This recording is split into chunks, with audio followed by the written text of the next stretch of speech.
Hey everybody, it's the Dark Knight of Rap, Sammy Warm Hands, and this is not the Bat Fam Addict Podcast. This is my personal collection tour of the studio. All right, I haven't done this in a couple years, and I have drastically changed the layout of this room, the display on the walls, and it is mostly now a sketch art and Hot Toys or 1/6 scale collection. I have sold many things on eBay this year. I am selling many more things to continue to fund the habit. So let's go through it. First of all, I moved this display of my 1/4 scale figures. NECA, first Burton with the NECA Batarang, then Nolan with some 3D printed Batarangs from a friend, and finally Snyder with the QMX Batarang that I've had for a long time. Ignore the pile of frames in the corner. It's been quite a work in progress out here. But this big ass display case is pretty cumbersome, and so I've kind of pushed it as far out of the way as I can. And I am to the point now where I think I may let these go.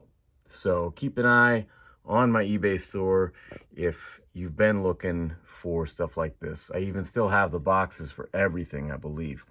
But the main event is the art wall, so we're going to start here.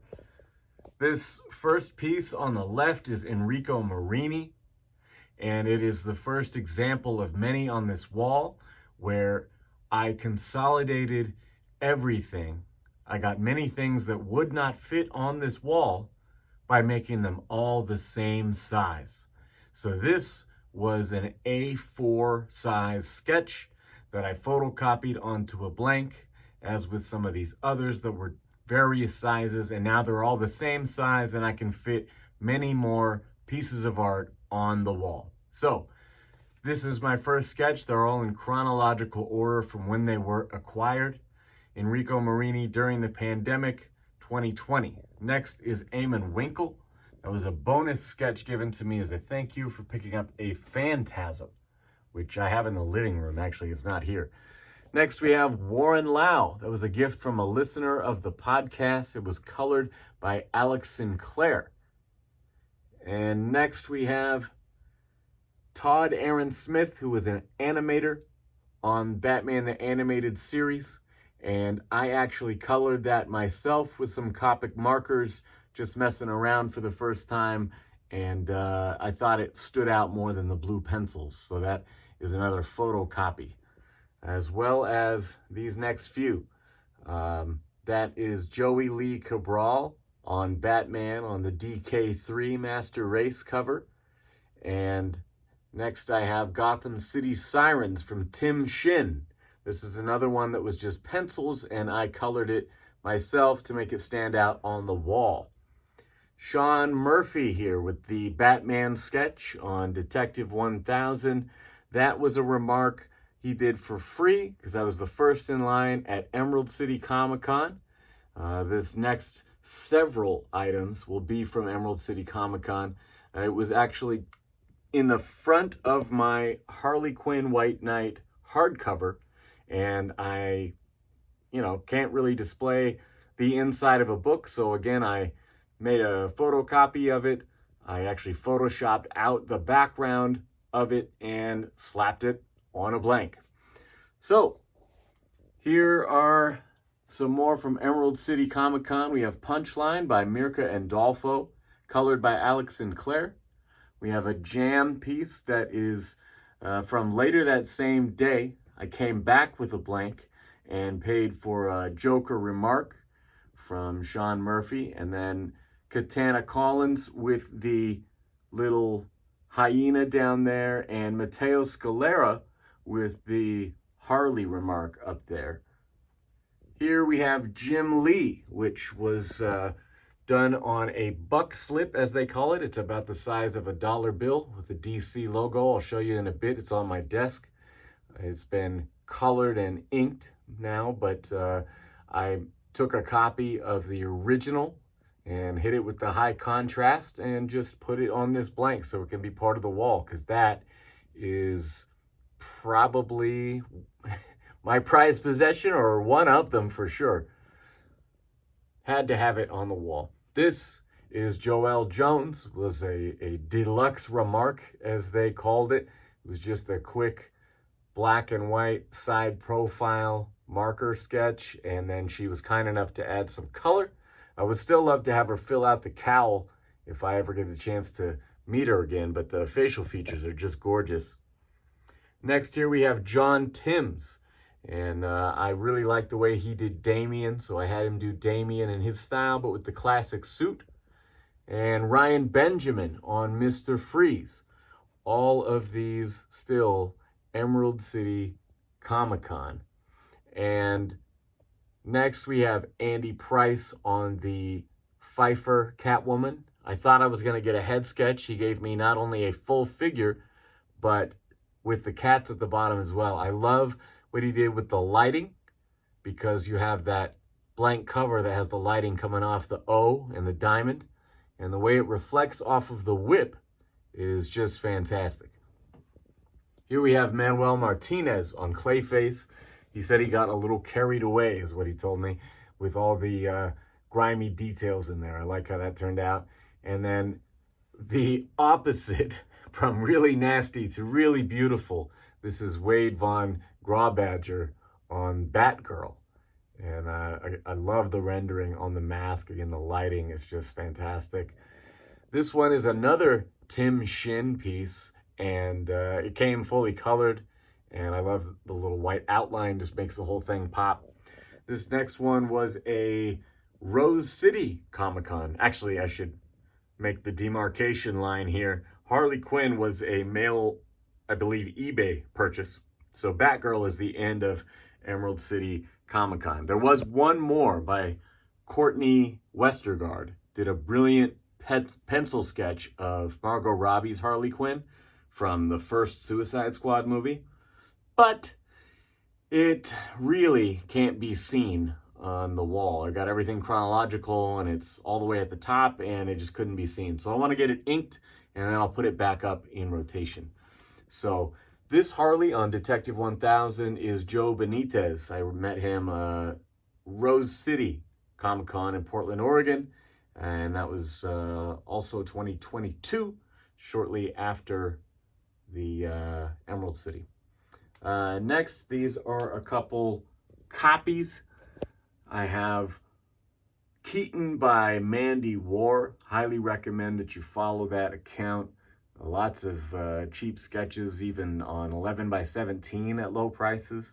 And the next was Bat Collector 81, who I've been following since before that was even really an art page. It was more of a collection page.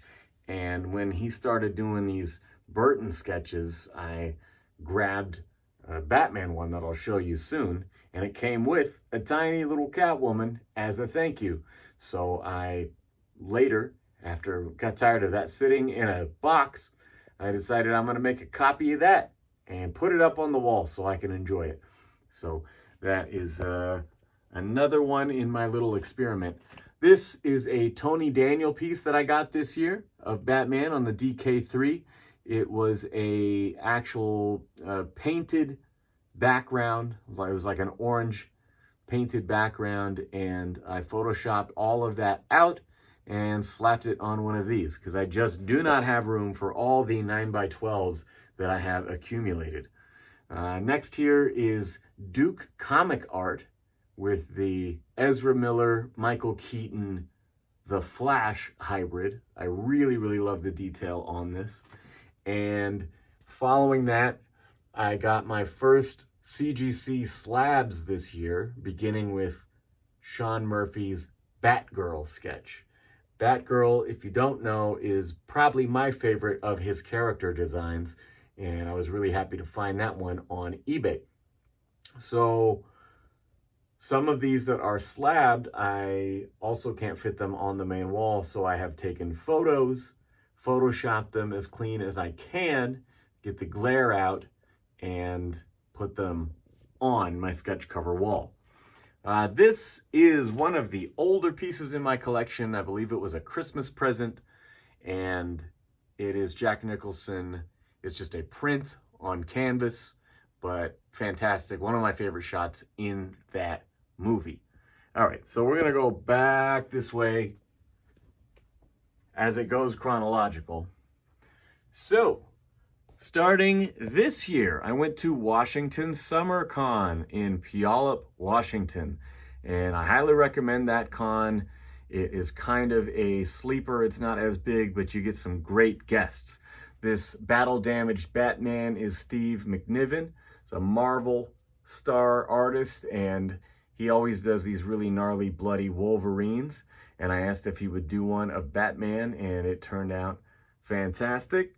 He was tabled next to Mitch Gerads from Riddler Year One is what I knew him from. And so I had him do his Riddler for me.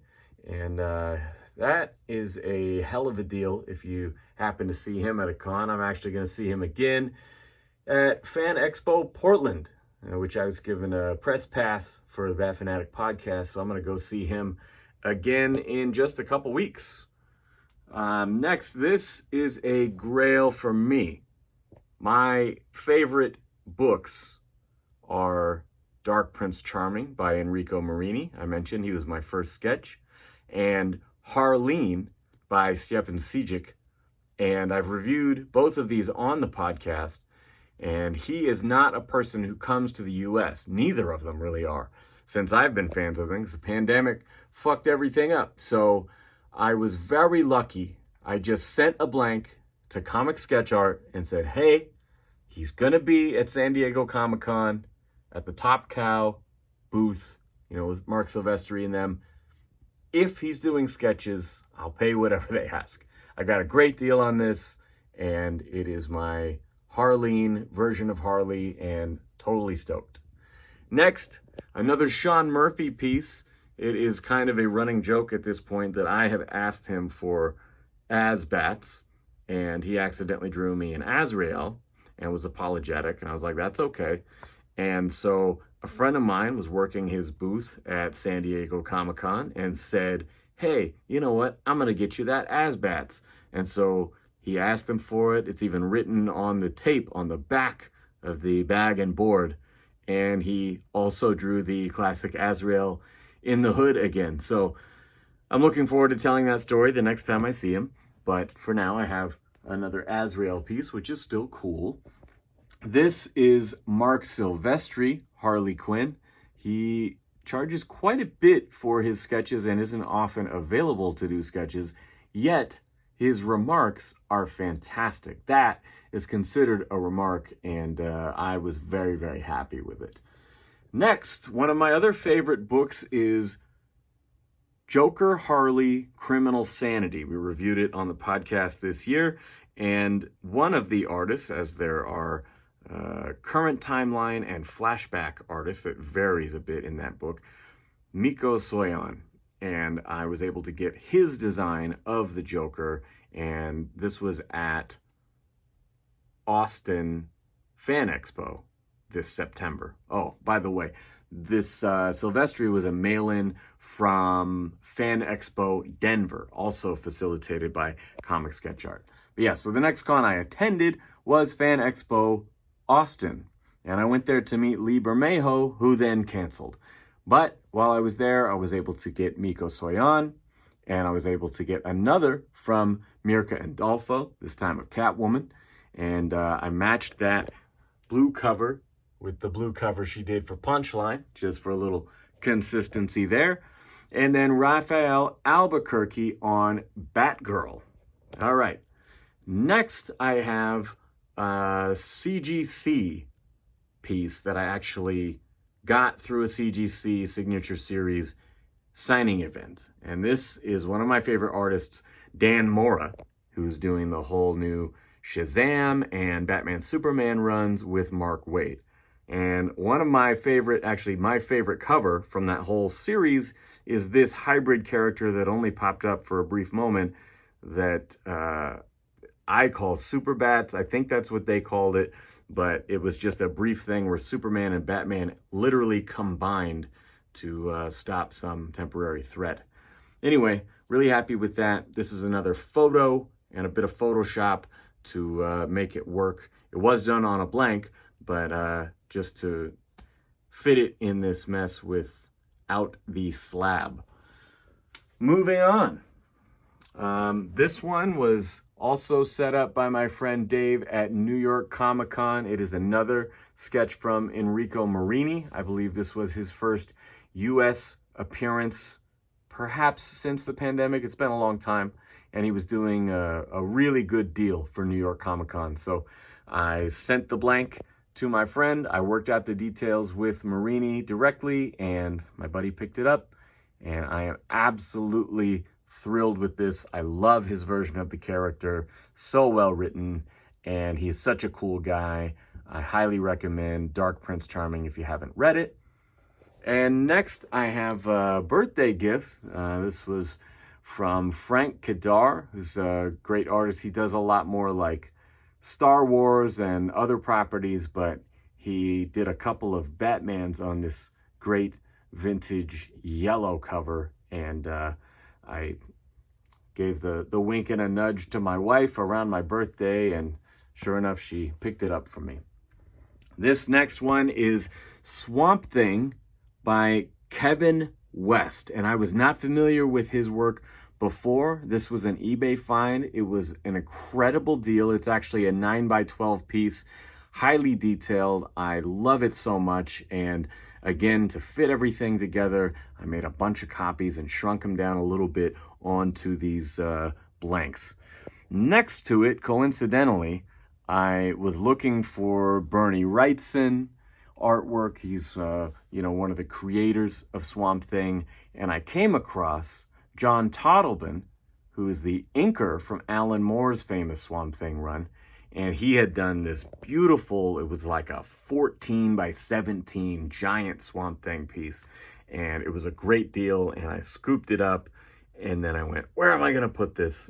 And I have the original framed. I'll show it to you in a minute, but I also had no idea where it was going to go, so I made another copy, stuck it right up here, and now we got a couple of Swamp Things on the wall.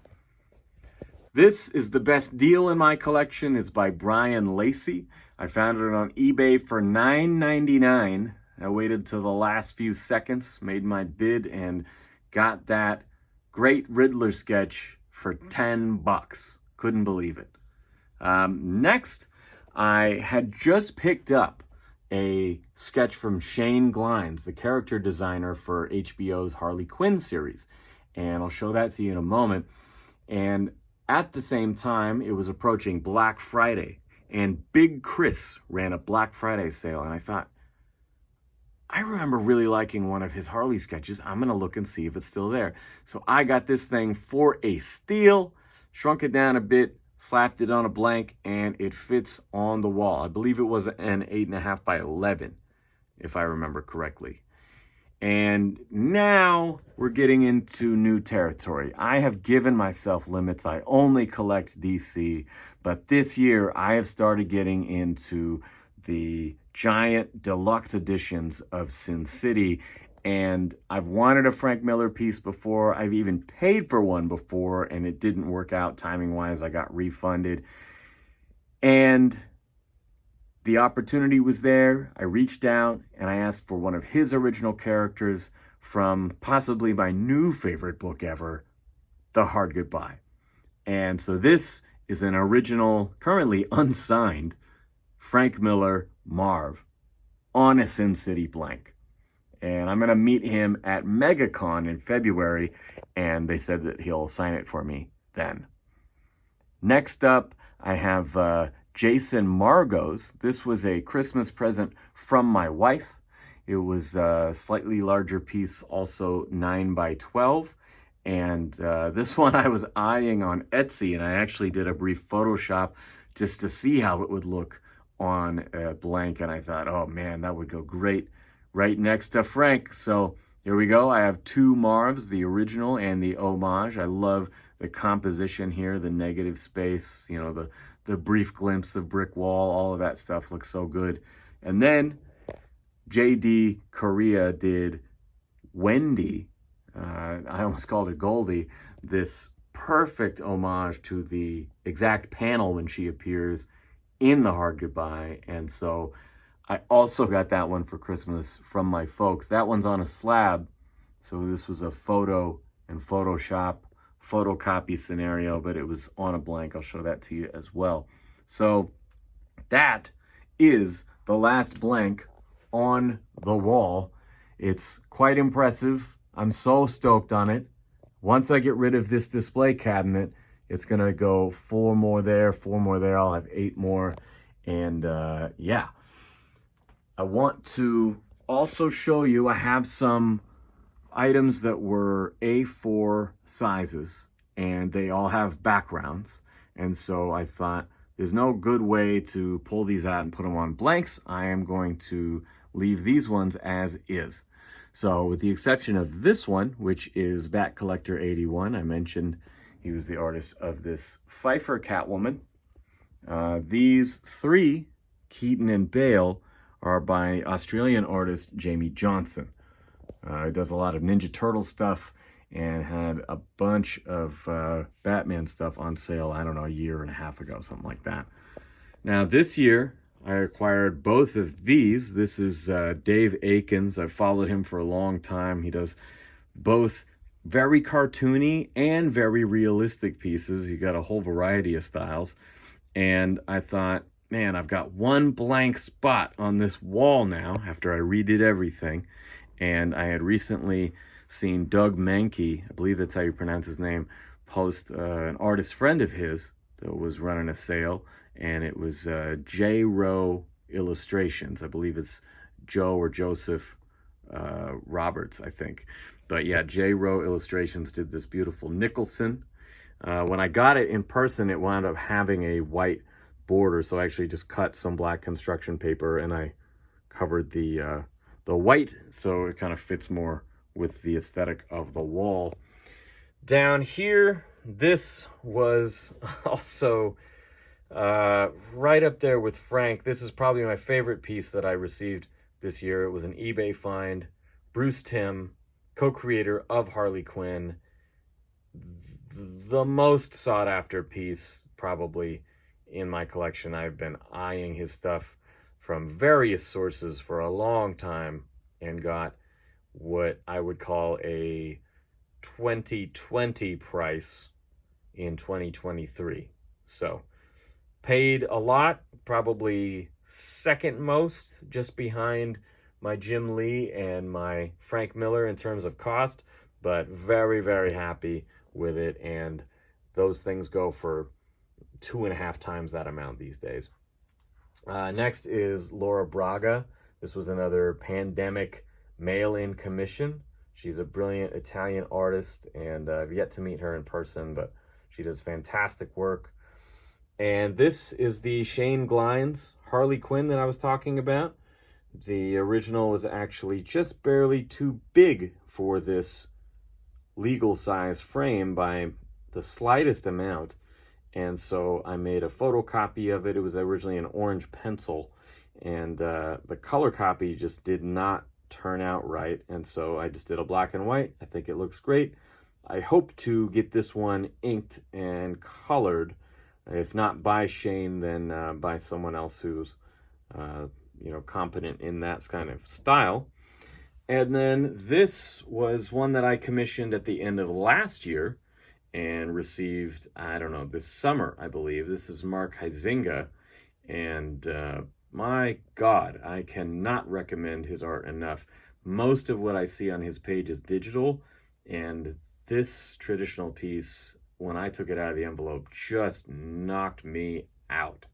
I did have this and this Harley, and I believe one other originally on the wall in this configuration. You may go back in my Instagram and see that. But once I got these 4 new pieces down here in December, I had to make some room. So since these were already on display down here, that's where they're gonna stay. Also picked up an amazing autograph this year. This is a pretty big size, I think 11 by 14 Robert Pattinson to go with the Christian Bale, the Ben Affleck, and the Michael Keaton. This one was obtained in person at San Antonio Comic-Con, Alamo City Comic-Con. This was ordered online through Fan Expo, and this one was picked up at Rose City Comic-Con from a dealer in 2019. But yeah, this one I believe was set up through Twin Cities Comics, who they usually do stuff in conjunction with, like, I think Official Picks and, you know, some of those autograph companies. Couple more items on this wall before we go. That is me meeting Keaton the day I got that autograph. This is Keaton's movement double from 1989, Carl, and I unfortunately got one of the very early ones, so it's signed in black on black, so it's kind of hard to see. This summer, Labor Day actually, in Austin, I don't normally do the celebrity meetings, but Andy Serkis was there and he signed this Alfred piece. He was lovely to meet in person. I would highly recommend saying hi to him if you get the chance at a convention. This is my bookshelf. I got rid of the old one that I had and consolidated things a bit. I also have a few short boxes here along with the eBay stuff that I've got on my store right now. I wasn't going to show you the clutter in the room, but here you go. And also at Austin, I picked up these two. There is the 24 by 36 Michael Keaton vintage poster and the Jack Nicholson 6-foot door poster right there. Good stuff. This one I thought fit nicely with it. It is, I believe he goes by NA Art on Instagram. It's Nathan, I am forgetting his last name. I apologize. Oh, hey, there I am in the glare. But yeah, I've had this print forever. This is my Tim Burton autograph, which was a birthday gift. I also think 2019. And my Margot Robbie autograph. I wish that these were all in one place, but running out of room with all these sketches. I got this one, I think, a year and a half ago from Twin Cities Comics as well. Give them a follow.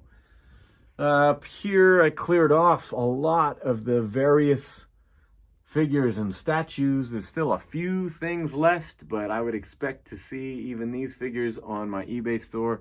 This is a 4-foot by 6-foot Zack Snyder's Justice League poster, one of 3.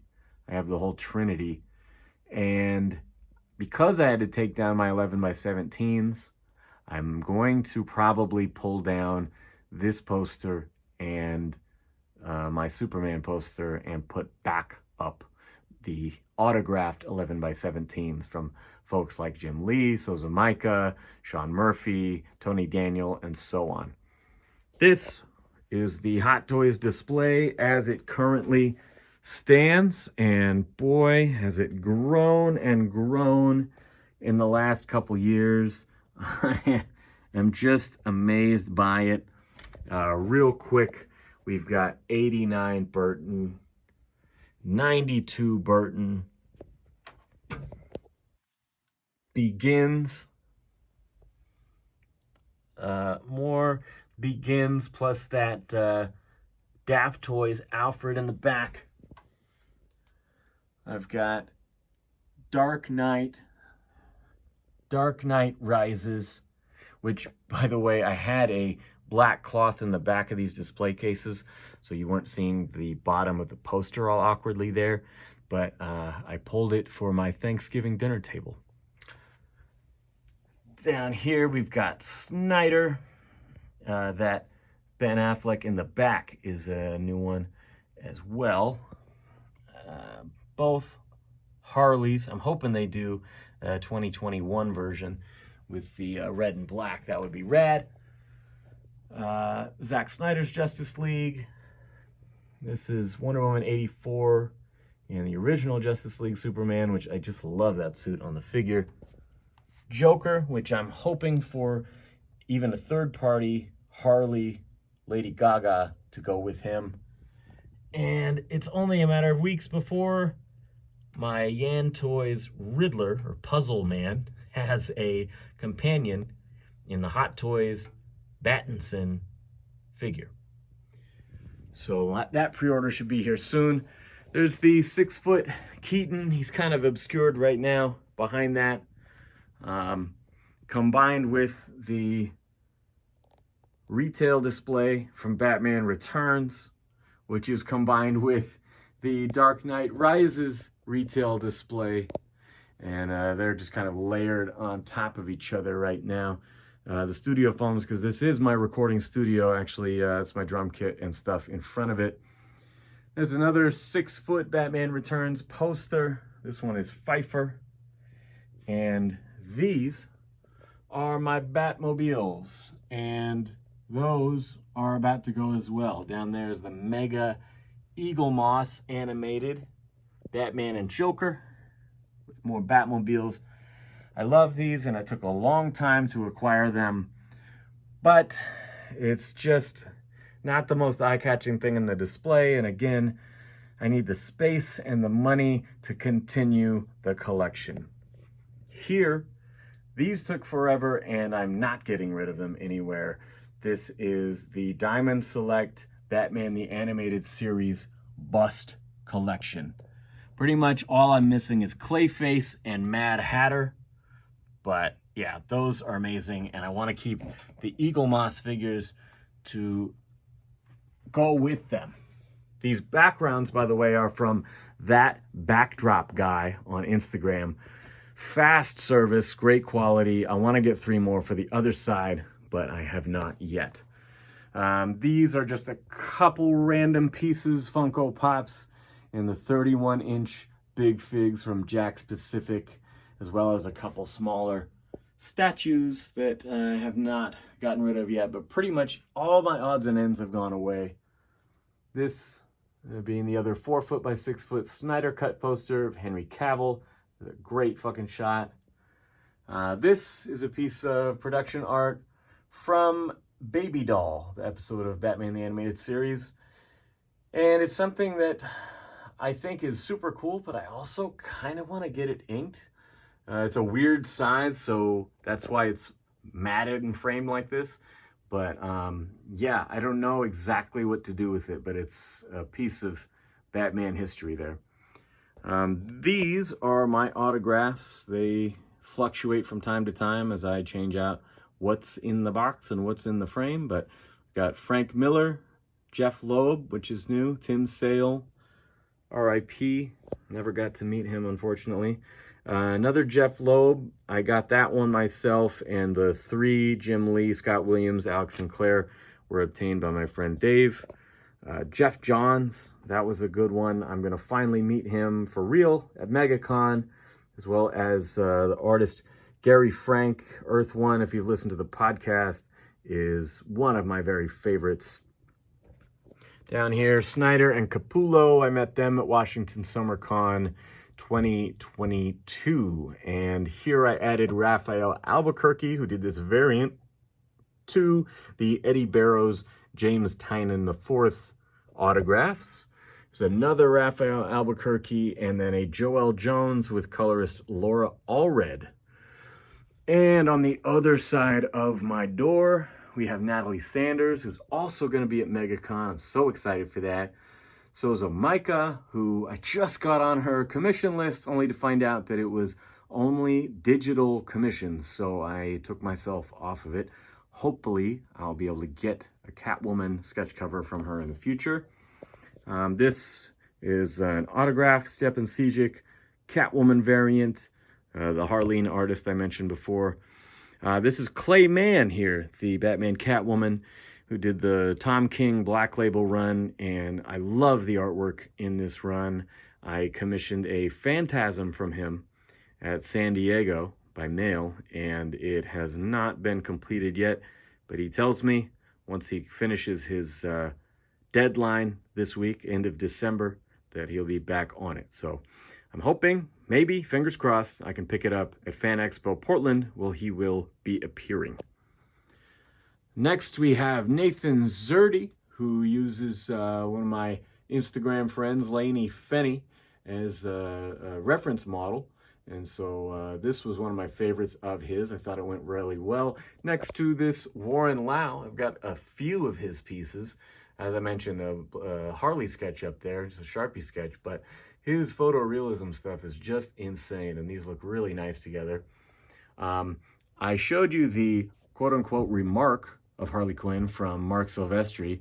That was inspired by his Deadly Duo variant here of Harley Quinn herself. I had him sign this also at Fan Expo Denver by mail and use that red to make it pop, and I was hoping that his remark would be similar to this cover, and sure enough it was. This is actually the only White Knight series I have not read, but I was subscribed to it in the beginning, and I figured I had to get Mirka and Dolfo to sign it while I was getting my Catwoman sketch. And then here are my slabs. I've got that 9.8 JD Korea Windy Sin City sketch, 9.6 Dan Mora Super Bats, and the 9.2 Sean Murphy Batgirl. I am not a person who cares about what number you put on my stuff, and I will not like it more or less for that reason, hence the photocopies and the regular frames. But yeah, this is my doorway when you come in and out of the studio. That's basically the look. And oh, what's up here? This is the Groundbreaker, I believe they called it, Groundbuster, from Ruby Halloween Props. I got this many years ago. It's the Death of the Family Greg Capullo design. And while I met Capullo, he was not sketching, as he rarely ever is, but I'm meeting his inker, Jonathan Glapian, at Fan Expo Portland, and I'm really hoping to get a sketch of this style Joker because it is one of my very favorites. Up here we have another 4-foot by 6-foot Snyder Cut poster. This is Ben Affleck. And on the desk, you've got my signed Kevin Conroy, R.I.P.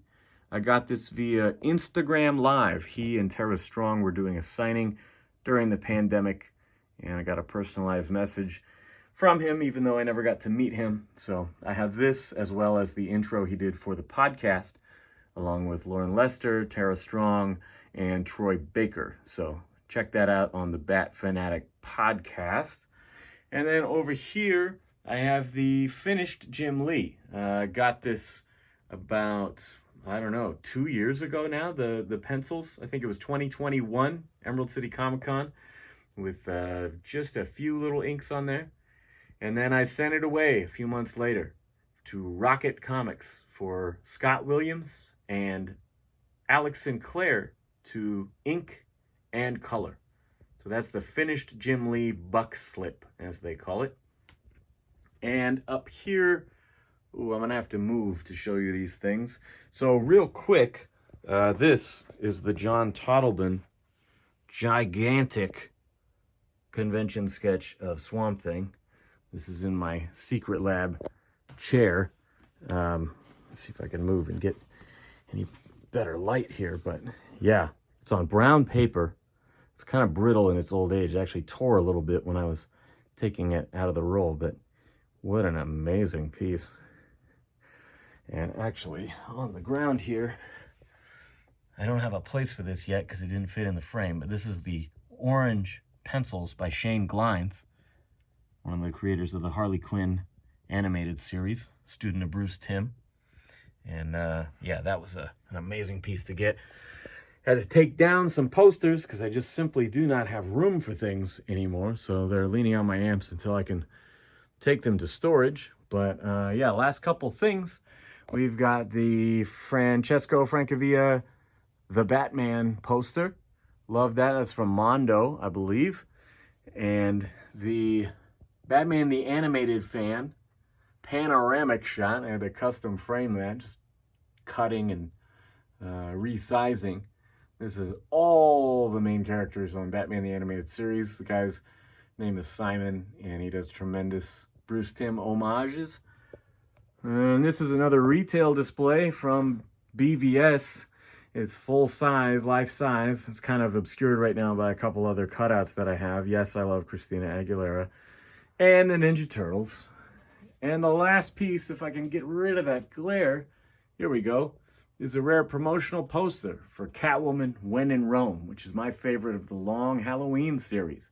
We reviewed it this year on the podcast, and it is signed by Tim Sale from when I got it on eBay, and I brought it to Jeff Loeb at Rose City Comic Con this year to be signed. There's also a Hush poster in my living room that is quadruple signed. I just got Jeff Loeb added to it after having Jim Lee, Scott Williams, and Alex Sinclair sign it in 2021. So that is the current state of the collection. Please check out the Bat Fam Addict Podcast. We are just doing our season 3 finale this week, and we are going to be regrouping with a new cast of co-hosts for season 4, but I am not stopping anytime soon. So yeah, give us a follow on Instagram, follow the podcast on Spotify or Apple, whatever you use. And I'm going to fuck off now. This has been Sammy Warm Hands. Hope you enjoyed it.